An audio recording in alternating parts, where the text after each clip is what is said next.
A few years ago, I heard a comment that people traveling on the main corridor between Regina and Saskatoon said it was a long and a boring drive. Many people said that. And there's a little bit of hurt when you hear a comment like that. And I knew we weren't boring people, and I knew we didn't have a boring history. And that there was something we could do to change that, and it was all possible. Singularly, maybe not so, but in an organized group, we could make a difference. And so there was a good opportunity there to get started. There's several things that motivate me to accomplish what I do.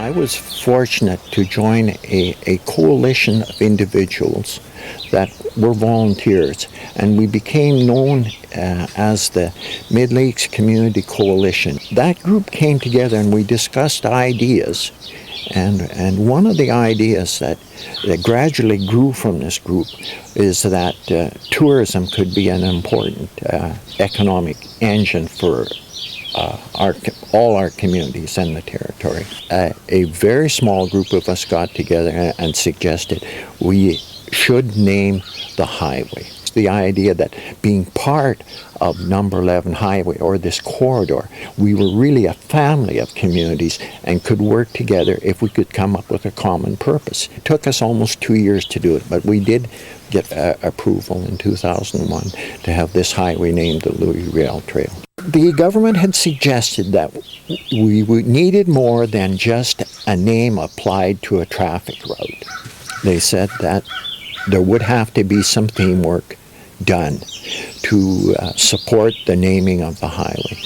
So I thought I would try some theme pieces that would permanently sit along the highway and be part of that time period, the Métis time period from 1850 to roughly 1895. So I started one sculpture at a time, and I've now completed 13 Red River carts and 5 or 6 major sculptures that align this corridor. And it's all relevant to the Métis theme in one way or the other. In construction of my sculptures, I really carried on with the tools I had in the shop, which is very simple: a torch and a heavy hammer.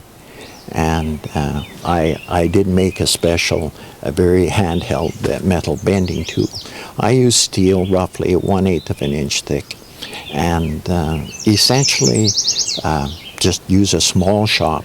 And those are my tools to weld and bend, and through trial and error, somehow come out with a recognizable figure. I'm usually able to complete them in less than 2 years. And the Red River carts have more or less become my signature with each sculpture. Gervin was one of the first ones that was put up. It was a buffalo. The buffalo were the mainstay of the Métis life. That was their economic mainstay.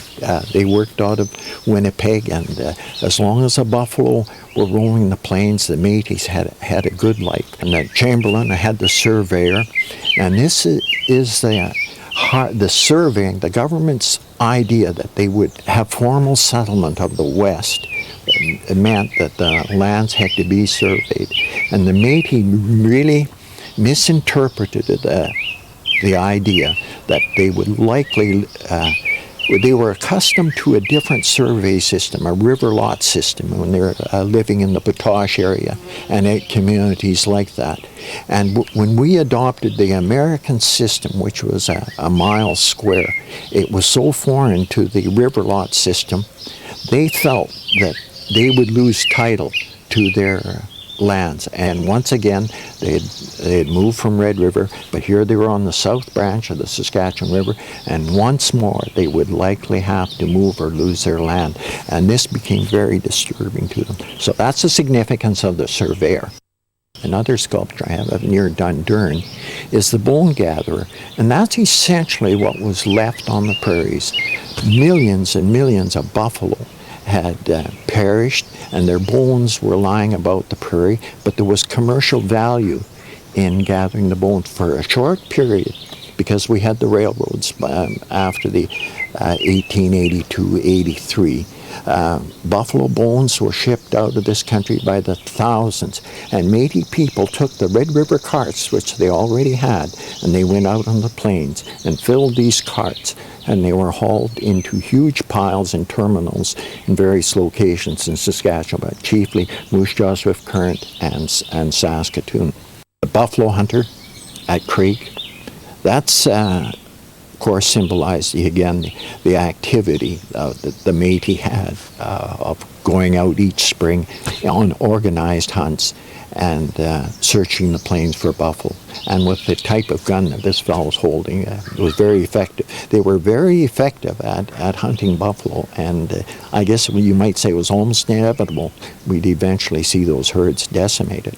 The oxen cart at Aylesbury is put there to symbolize a big change, and the change in transportation was that we now had a railroad, and a lot of cargo would cease at this point, and now cargo would start to be moved in a different way than the traditional two-wheeled or Red River cart.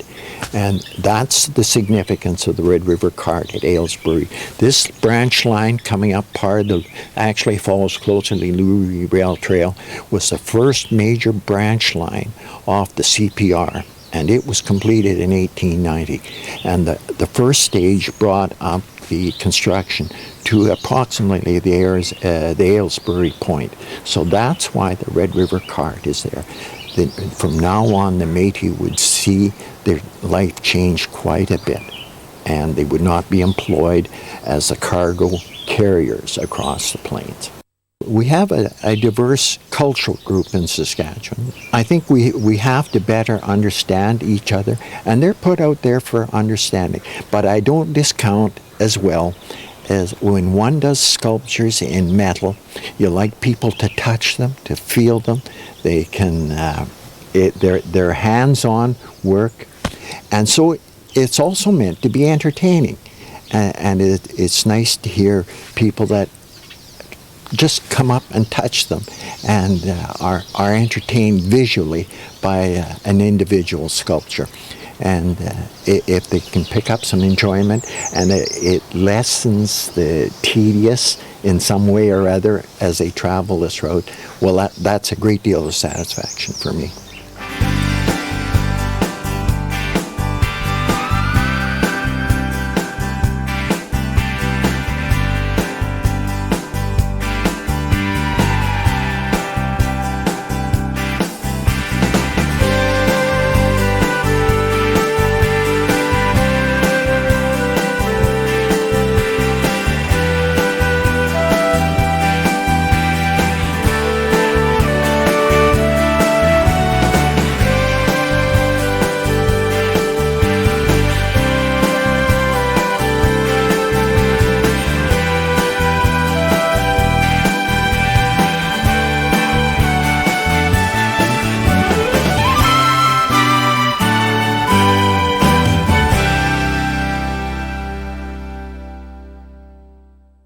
In terms of wildlife, I'm much more serious about my aspirations there, because I feel each one of us can give something and make a contribution towards the conservation of nature and wildlife, both the flora and the fauna. Well, initially, I did, my family, was in agreement with this. We did everything privately. I owned the land, so it became a family decision whether we appreciated wildlife enough that we would set aside part of our farm for the benefit of wildlife, and fortunately our farm was big enough that we were able to do that. I looked and searched for an organization that would carry on conservation views, and that I could pass this land on to that group, and it would carry in perpetuity as best could be in a conservation way. 2 years ago, my wife and I decided to permanently put it in conservation status and reserve status, and we donated the property to Ducks Unlimited. And it was always been our hope, of course, first and foremost is our reverence for wildlife preservation, but also that the area would become a spot in which other people could travel to and be entertained by observing wildlife. So some trails were made down to the shoreline. And we also see the location as an opportunity to educate youth on the value of wildlife. Birds, of course, being part of nature, saw a real opportunity because the Arm Lake is a reservoir located in the Arm River Valley near the community of Crake. It's got hills surrounding the reservoir. There was places there that I used to drive quite often and able to look at those shorebirds close to my pasture and in that location. And I found a great deal of satisfaction just observing them. So it through the Mid-Lakes Coalition and a small group of a half a dozen people, we took an interest in establishing a birding site.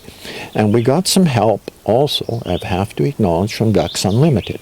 I've had an ongoing relationship with Ducks Unlimited for a long, long time. So the biologists with Ducks Unlimited decided to work with us. And we found a location on a hilltop very close to the shoreline of Arm Lake, and decided that it would be an appropriate site for a bird observation center. So I found some material and agreed to build the structure, and Ducks Unlimited would provide the technical information with the assistance of our committee. I've got to acknowledge other committee members as well helped, and we got that information, put it on plaques, and set it up on the railing of an observation deck. So that's how that came. We have a simple, maybe somewhat of an unusual marker that might indicate to people that there was a pathway. I put a post in the ground, and on top of this post, just went to the shop and put a seagull, which you often see seagulls at that location, and pointed him towards the direction of the birder platform, the observation deck.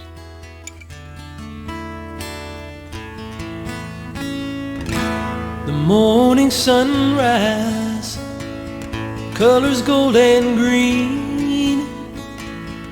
You'd have to be here to know what I mean. With skies of heavenly blue, reaching east to west, a new day's dawning out from a good night's rest.